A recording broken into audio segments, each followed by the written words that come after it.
जन्म नहीं हुआ था। महाराज विरोचन और उनकी पत्नी बड़ी दुखी हो रहे थे, बड़े दुखी थे कि इतने दिन बीत गए, हमारे यहाँ किसी भी बालक का जन्म नहीं हुआ। पता नहीं पूर्व जन्म में कौन से बुरे कर्म किए जिसके कारण हमारे यहाँ किसी भी बालक का जन्म नहीं हुआ।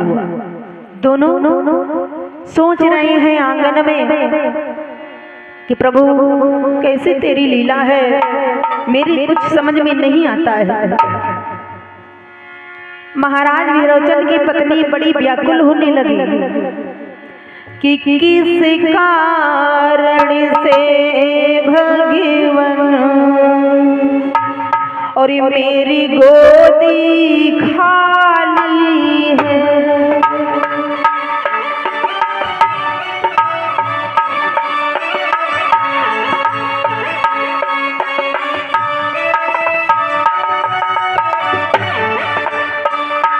किसी कारण से भगवान मेरी गोदी खाली है।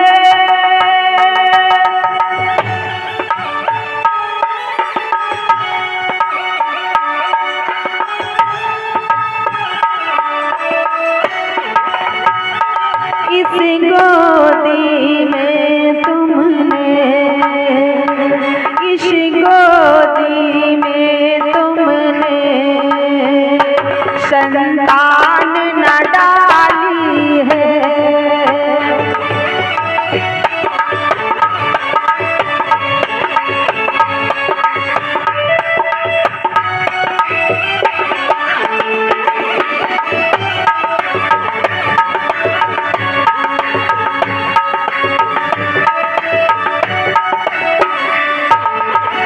रोने लगी महाराज विरोचन की पत्नी कि सब सुख दिल है तुमने, फिर भी दुख भारी है।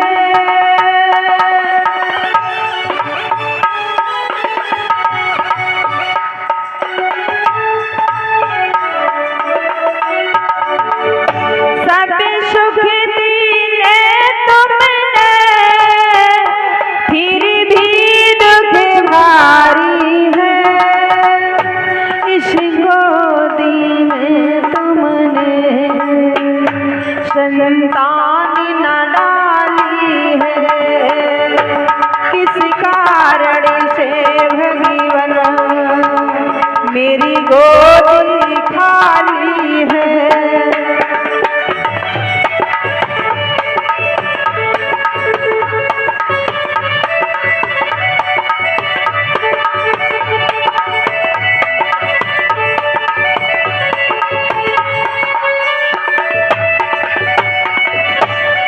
महाराज विरोचन बड़े दुखी होने लगे। दुखी होकर के भगवत प्रेमियों एक जंगल में पहुंचे हैं। वहां पर उन्हें एक महात्मा जी मिले।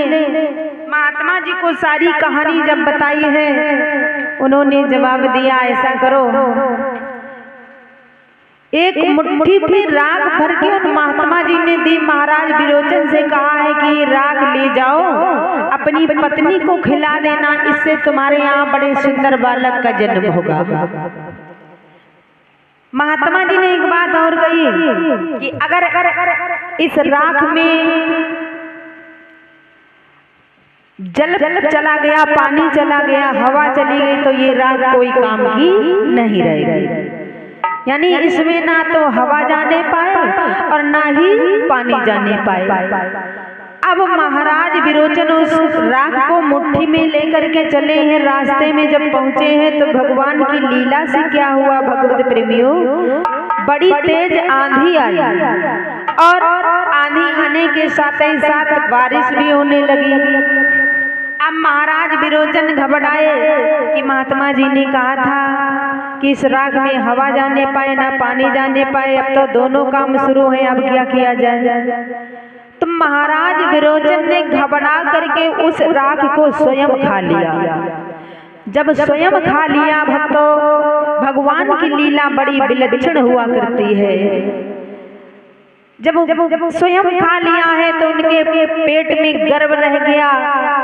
काफी दिन बीत गए, बड़े बड़े विद्वानों ने, ऋषियों ने, देवताओं ने देखा, उनके जब पेट को फाड़ा गया तो एक पुत्र का जन्म हुआ था जिसका नाम रखा गया था बलि। क्यों? क्योंकि इस पुत्र ने जन्म लेते ही अपने पिता जी की जान ले ली थी, यानी इधर महाराज विरोचन की मृत्यु हो गई, इधर जब बच्चा वो जन्म लेता है, इसलिए विद्वानों ने उस बालक का नाम बलि रखा था। बोलिए वृंदावन बिहारी लाल की। ये जो महाराज बलि थे प्रतिवर्ष यज्ञ किया करते थे, दान किया करते थे। यज्ञ करते करते इन्होंने 99 यज्ञ पूर्ण कर लिए। सभी यज्ञ का जब अनुष्ठान करने जा रहे थे तो कहा भी गया है कि जब कोई अच्छा कार्य करते थे या यज्ञ का अनुष्ठान किया करते थे तो इंद्र पहले घबराने लगता था। इंद्र सोचने लगा ऐसा ना हो कि ये हमारे राज्य सिंहासन को छीन ले इस यज्ञ को पूरा करके। जैसा कि गोस्वामी बाबा जी ने भी श्री रामचरितमानस में लिखा कि सुर नर मुनि सब की यह रीति,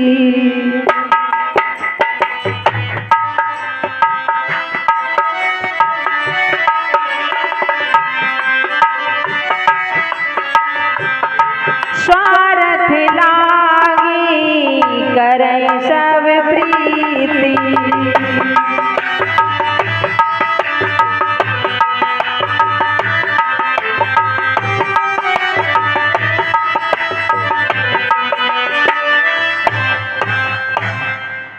इंद्र घबराने लगा कहीं ऐसा ना हो ये हमारे राज्य सिंहासन को छीन ले। तो इंद्र भगवान विष्णु जी के पास में पहुंचे, कहने लगे हैं मेरी रक्षा करो, अगर इस बलि ने इस यज्ञ को पूरा कर लिया तो हमारा तो राज्य सिंहासन चला जाएगा। भगवान से जब ये बात कही है, भगवान कहने लगे देखिए वैसे बलि राक्षसों का राजा है और हमें मालूम है ये राक्षसों का राजा होने पर भी देवताओं को सताता नहीं है, प्रतिवर्ष दान यज्ञ करता है। हो सकेगा अगर तुम कह रहे हो तो हम तुम्हारे राज्य सिंहासन को बचा करके उसे कोई दूसरा राज्य दे देंगे। इस प्रकार से भगवान ने बलि का यज्ञ विध्वंस करने के लिए, यज्ञ को पूर्ण न करने के लिए भगवान ने 52 अवतार लिया। 52 अंगुल के ब्राह्मण बने, हाथ में कमंडल है, सीधी सी तुलसी माला है गले में, और बड़े छोटे ब्राह्मण जी बन करके बलि के दरबार में जब पहुंचे हैं, सभी तो दान ले करके चले जाते हैं, लेकिन अंत में जब भगवान 52 अंगुल के बहुत छोटे से ब्राह्मण हैं कि रूप 52 को बनाया रे बिहारी जी ने,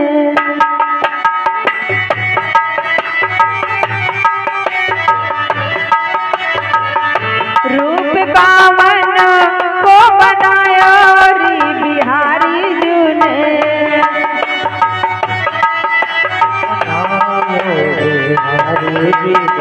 हाँ हाँ बिहारी जी ने, हाँ हाँ बिहारी जी ने,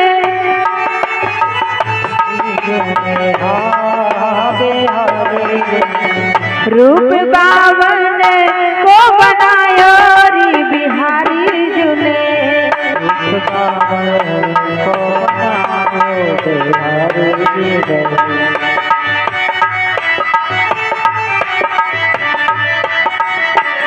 कर में दंड कमंडल सोहे,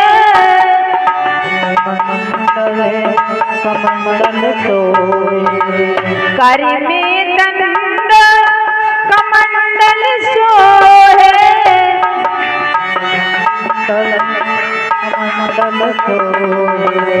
और छाई छाला बिहारी जी ने, रूप 52 को बनाया रे बिहारी जी ने, रूप 52 को बनाया बिहारी जी ने,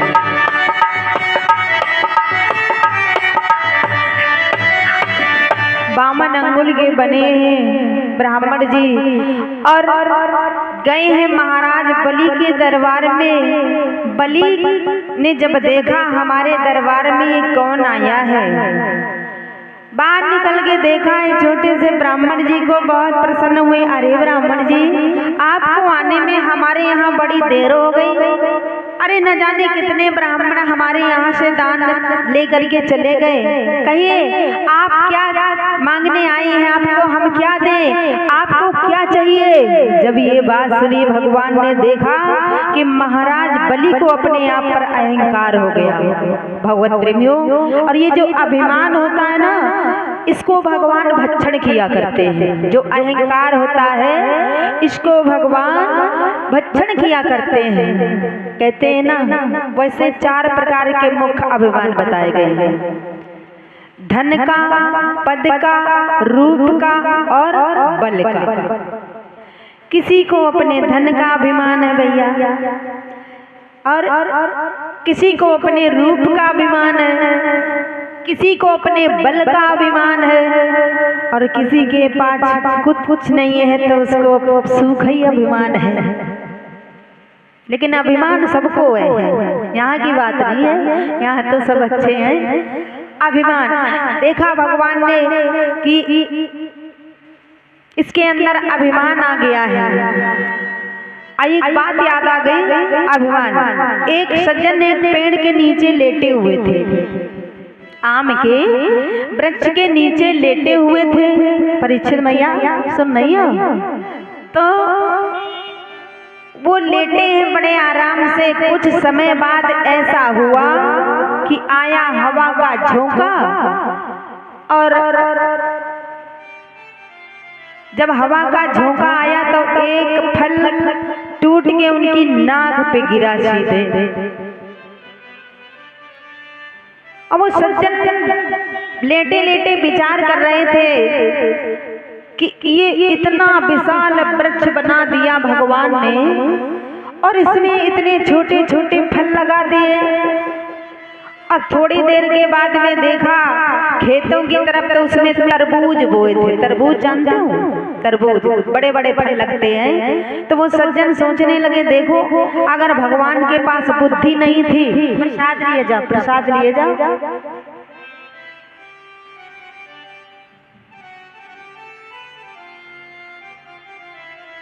वो सज्जन सोचने लगे, अरे भगवान अगर तेरे पास बुद्धि नहीं थी तो हमसे उधार ले लेता, लेकिन तुमने ऐसा काहे को किया। इतने विशाल से वृक्ष में इतने छोटे छोटे फल लगा दिए, और इतने दुर्बल से, इतने दुबले पतले जो ये पेड़ है, इसमें इतने बड़े बड़े फल लगा दिए तूने। अगर तेरे पास बुद्धि नहीं रही थी हमसे उधार ले लेता।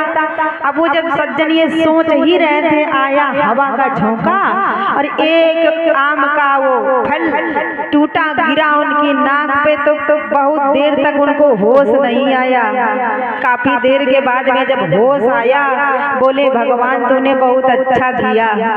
अगर ये आम के फल की जगह तरबूज के फल लगे होते मेरी नाक में गिरता तो मेरा तो भूगोल ही बिगड़ जाता।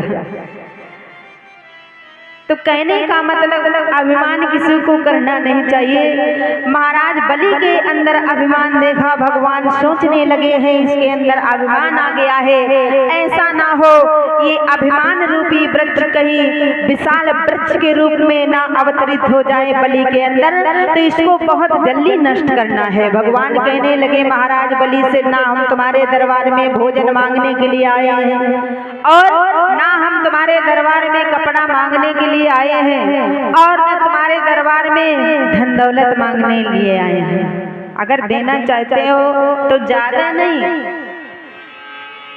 ज्यादा कुछ नहीं। बंद किए कि हमें 3 कदम पृथ्वी जरूर देना, हमें 3 कदम।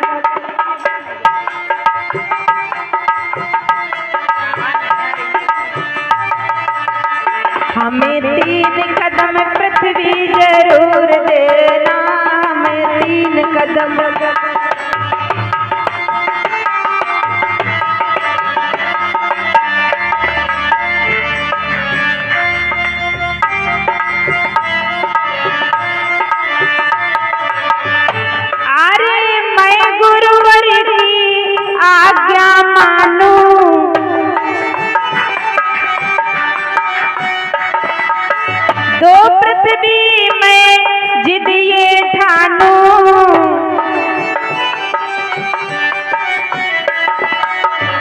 हमें 3 कदम पृथ्वी जरूर देना, हमें 3 कदम पृथ्वी जरूर देना, 3 कदम।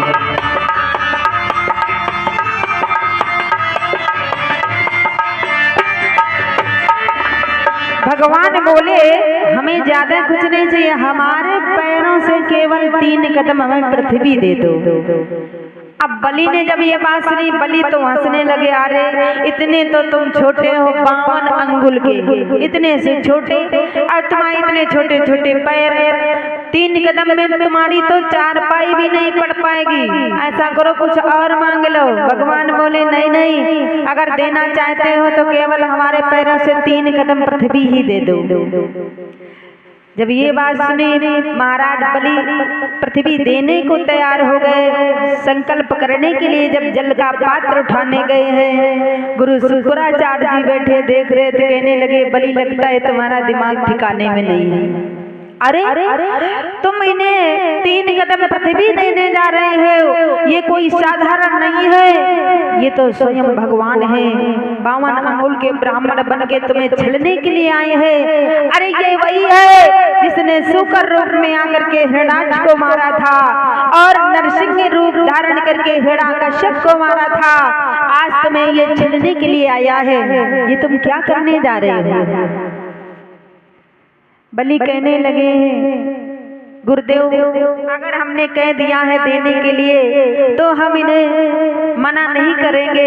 अब तो हमने त्रिवाचा वर दिए, अब संकल्प करने भी जा रहे हैं। तो गुरु शुक्राचार्य जी ने क्या किया, उसी जल के पात्र में घुस गए और घुस करके बैठ के सोचने लगे, जब जल ही नहीं निकलेगा तो संकल्प कहाँ से कर पाएंगे। भगवान समझ गए, तन की जाने मन की जाने और जाने चित्त की चोरी, ऐसे प्रभु से का छिपो जागे हाथ जगत की डोरी।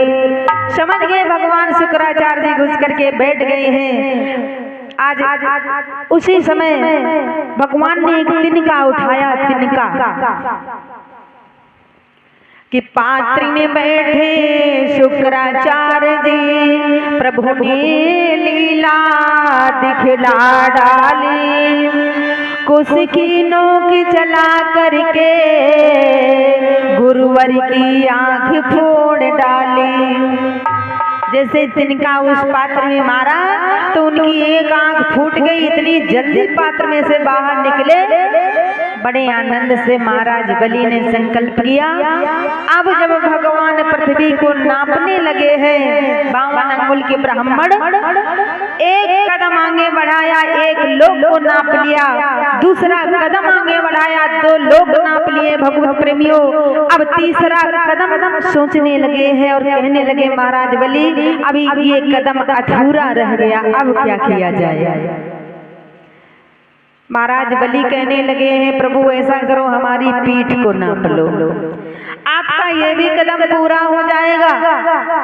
जवाब दिया नहीं, तुम्हारी पीठ केवल नापने से ये कदम मेरा पूरा नहीं होगा। ये बताओ तुम्हारे घर में और कौन कौन है? बोले हमारे घर में हमारी रानी विंध्यावली है।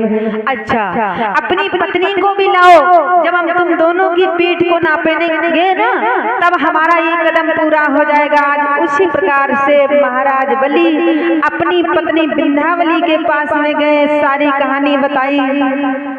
विंध्यावली बोली महाराज जब कभी आंगन में आते थे बड़े खुश नजर आते थे, आज बड़े दुखी मालूम पड़ रहे हो।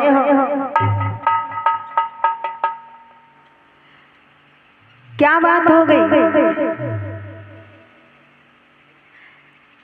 बार बार समझाने लगी है विंध्यावली की धीरज धर्म और मित्र और नारी आपत्ति काल परखी उजारी।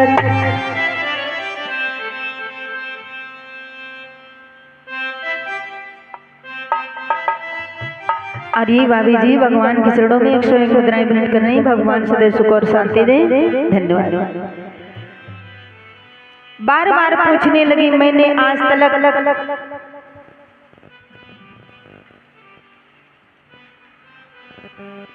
और ये हमारी बड़ी भाभी जी भगवान के चरणों में 101 मुद्राएं भेंट कर रही हैं। भगवान सदैव सुख और शांति दें। धन्यवाद।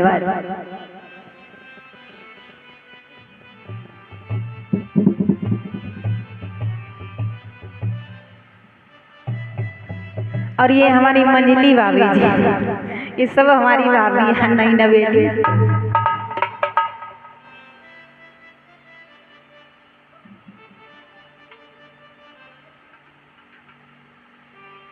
और ये हमारे बड़े भैया जी की पुत्र वधू ये भाभी जी की ओर से 101 मुद्राएं भेंट हुई हैं। भगवान सदैव सुख और शांति दें, इनकी मन की मुरादा को मुरलीधर कन्हैया पूर्ण करें। धन्यवाद। आज विंध्यावली पूछने लगी, महाराज जब कभी आते थे तो बड़े खुश नजर आते थे कि मैंने देखे हैं पहली बार, अरे मैंने देखे हैं पहली बार आंसू तेरे आंखों में।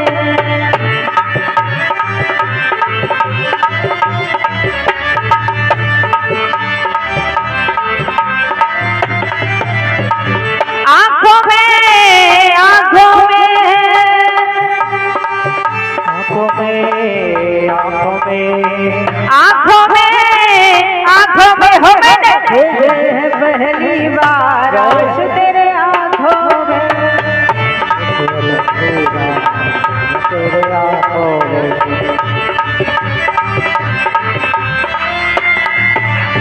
बार बार समझा के पूछने लगी है, भगवान क्या बात हो गई, आज बड़े दुखी मालूम पड़ रहे। सारी कहानी बताई। विंध्यावली बोली चलो हम भी चलते हैं आपके साथ में। देखिए पहले हमारे भारतवर्ष की ऐसी देवियां हुआ करती थी, अपने पति के सुख और दुख दोनों में साथ दिया करती थी।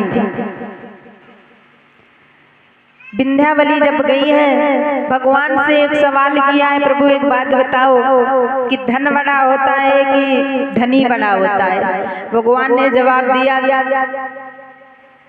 कि धन बड़ा होता है। वैसे तो धनी बतलाया गया है कि बड़ा होता है। विंध्यावली कहने लगे, प्रभु आप तो धनी है, धनवान है, आपके पास में भला काहे की कमी है।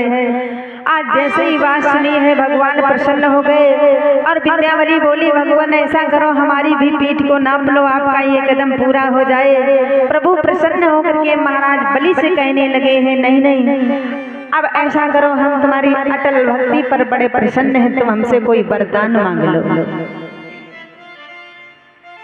जब वरदान की बात कही है, महाराज बलि कहने लगे समझा करके, हम आपसे भला क्या मांग सकते हैं, आप तो खुद ही हमारे यहाँ भिखारी बन के आए थे, हम आपसे भला क्या मांगे।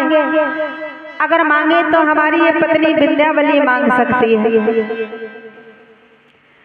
विंध्यावली कहने लगी प्रभु, और महाराज बलि भी कहने लगे, प्रभु अगर नहीं मान रहे हो, देना ही चाहते हो तो हमें ये वरदान दीजिए कि जब जब हम जहाँ जहाँ रहे, जहाँ जहाँ हमारी नजर पड़े, जहाँ जहाँ हम देखें वहाँ आप ही आप नजर आओ।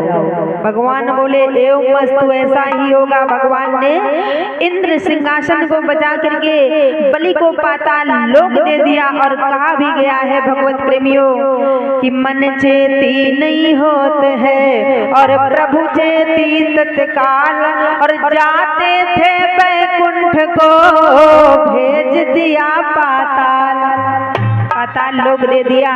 महाराज बलि का जो महल है उसके 52 दरवाजे थे, उसमें 52 दरवाजे थे। पता नहीं महाराज बलि किस दरवाजे से निकल पड़े, भगवान दौड़ करके आते हैं, पता नहीं कहाँ पर उनकी नजर पड़ जाए, भगवान दौड़ करके आते हैं। अब तो भगवान दौड़े दौड़े घूम रहे हैं। लक्ष्मी जी क्षीर सागर में परेशान है। काफी दिन हो गए, लक्ष्मी जी सोचने लगी इतने दिन हो गए मेरे प्रभु पता नहीं कहाँ है। नारद जी पहुंचे एक दिन। नारद जी ने कहा है, लक्ष्मी मैया तुम्हारे प्रभु कहाँ हैं? बोली नारद जी मुझे नहीं मालूम। बोले हम तुम्हें बताएं? बोले हाँ। नारद जी बोले मैया तुमने कबड्डी देखी? कबड्डी आप लोग जानते होंगे, कबड्डी अभी भी खेली जाती गाँव में। उसमें कुमार के महीने में नहीं, जब झुंझिया टेसो का विवाह होता है तो कबड्डी देखी? कबड्डी बोली नहीं हमने कभी नहीं देखी। नारद जी बोले चलो लक्ष्मी मैया हम तुम्हें कबड्डी दिखाएं कैसी होती। साथ में लिया, नारद जी ने लक्ष्मी मैया को दूर से खड़े होकर के दिखा रहे। पता नहीं महाराज बलि किस दरवाजे से निकल पड़े, कहाँ पे उनकी नजर पड़ जाए। भगवान दौड़े दौड़े घूम रही है, पता नहीं कहाँ देखने लगे। भगवान दौड़ के वहाँ पे आते, लक्ष्मी जी कहने लगी नारद जी वास्तव में जे कबड्डी से खेल रहे हैं, अब क्या किया जाए। अब तो लक्ष्मी जी भगवत प्रेमियों चक्कर में पड़ गई। क्यों? क्योंकि सोचने लगी अब तो बड़े मुश्किल की बात है। क्यों? क्योंकि ये तो एक भक्त के बंधन में फंसे हुए हैं, और अगर ज्ञानी के बंधन में फंसे होते तो इन्हें छुड़ाने में देर नहीं लगती। ये तो एक भक्त के बंधन में फंसे हुए हैं, अब कैसे छुड़ाया जाए। भगवत प्रेमियों कहा गया है ज्ञानी और भक्त में भी बड़ा भारी अंतर बताया गया है। ज्ञानी और भक्त में एक बार ज्ञानी और भक्त में बहस होने लगी।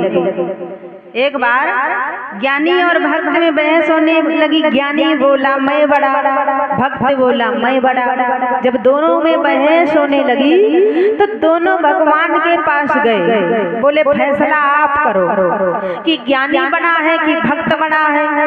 तो भगवान कहने लगे हैं तुम्हें नहीं मालूम कि ज्ञानी मेरी आत्मा। जैसे ये बात सुनी भक्त वहां से चलने लगा। जब भक्त वहां से चलने लगा है कि ज्ञानी तुम्हारी जब आत्मा है तो मैं तो तुम्हारा कुछ रहा ही नहीं हूँ। जब चल दिया भगवान बोले रुको भक्त, तुम्हें नहीं मालूम है अगर ज्ञानी हमारी आत्मा है तो भक्त मेरा परमात्मा है, भक्त मेरा परमात्मा है। ज्ञानी और भक्त में इतना बड़ा अंतर बताया गया है।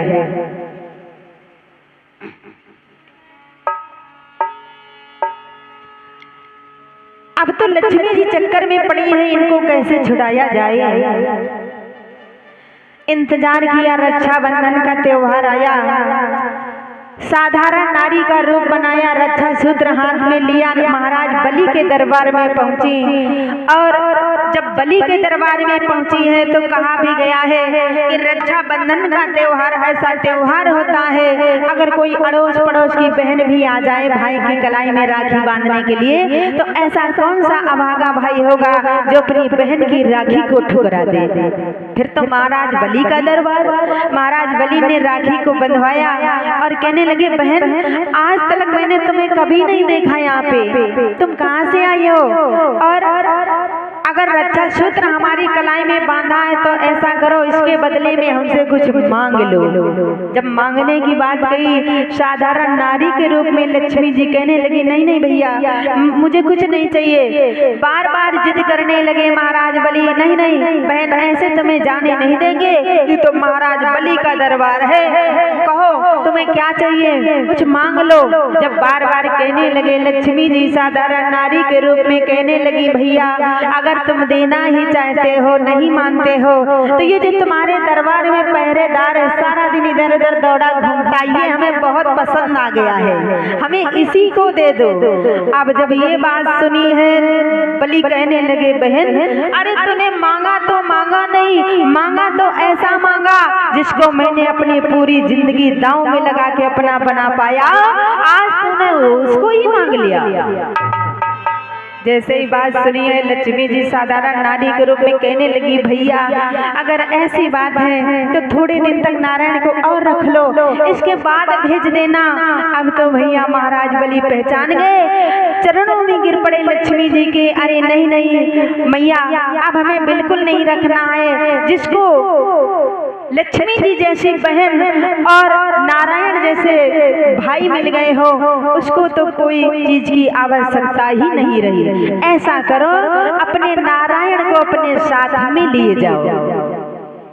इस प्रकार से भक्त के बंधन से छुड़वाया है लक्ष्मी जी ने अपने प्रभु नारायण को, और लेकर के जब जा रही है रास्ते में तो महाराज बलि देख रहे हैं, प्रभु जा रहे हैं रास्ते में, तन तो लक्ष्मी जी के साथ में है, लेकिन मन महाराज बलि के पास में है। मुड़ मुड़ के देख रही हैं। लक्ष्मी जी बोली अगर अभी तुम्हारा पेट ना भरा हो रह करके तो जाओ थोड़े दिन और रह लो, इसके बाद चले आना।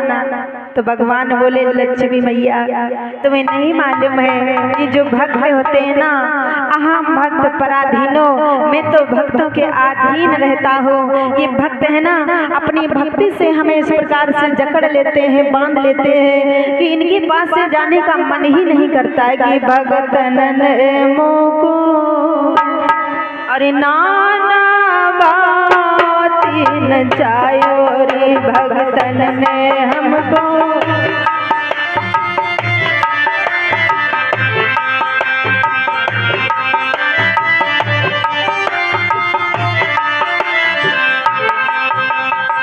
इनके पीछे सुनो लक्ष्मी मैंने बैकुंठ धाम बिसरायो रे भगतन ने हमको नाना भाती न जायो रे भगतन ने हमको।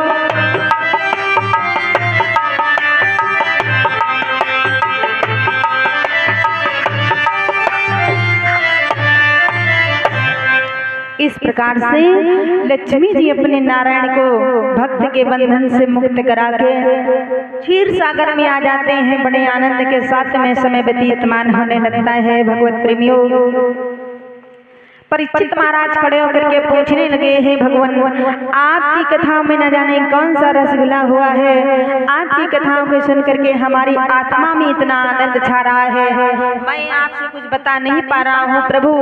आपने हमें अनेकों कथाएं श्रवण कराई है, इसलिए भगवान आप हमें ये बताइए ये जो महाराज हरिश्चंद्र जी थे तो ये कितने बड़े दानी राजा थे और इन्होंने अपने धर्म को कैसे बचाया, भगवान ने किस प्रकार से इनकी परीक्षा ली और अंत में इनका राजपाट वापस मिल गया। श्री सुखदेव भगवान जी बोले हे राजन परीक्षित। तो सभी बड़े आनंद से दोबारा भगवान का नाम बोले। आगे की कथा बड़ी सुंदर आ रही है। सभी कि अपने चरणों में दे दो और अपने चरणों में दे दो बसा लो वृंदावन में, बसा लो वृंदावन में।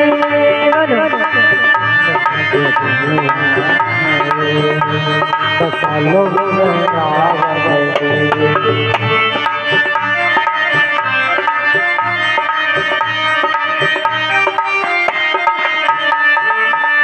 मुझे चाहिए ना कुछ और, मुझे चाहिए ना कुछ और, बसा लो श्री चरणन में, बसा लो वृंदावन में।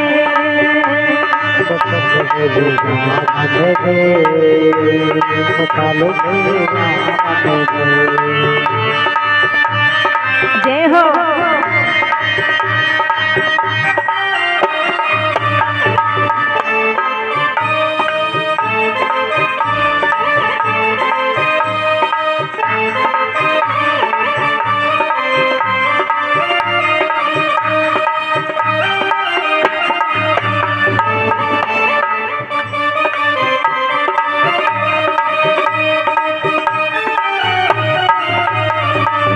सौंप दिया है जीवन तो है,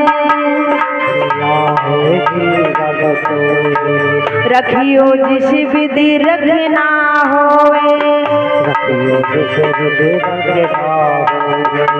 सौंप दिया ये जीवन तो है, रखना जिस विधि रखना होवे,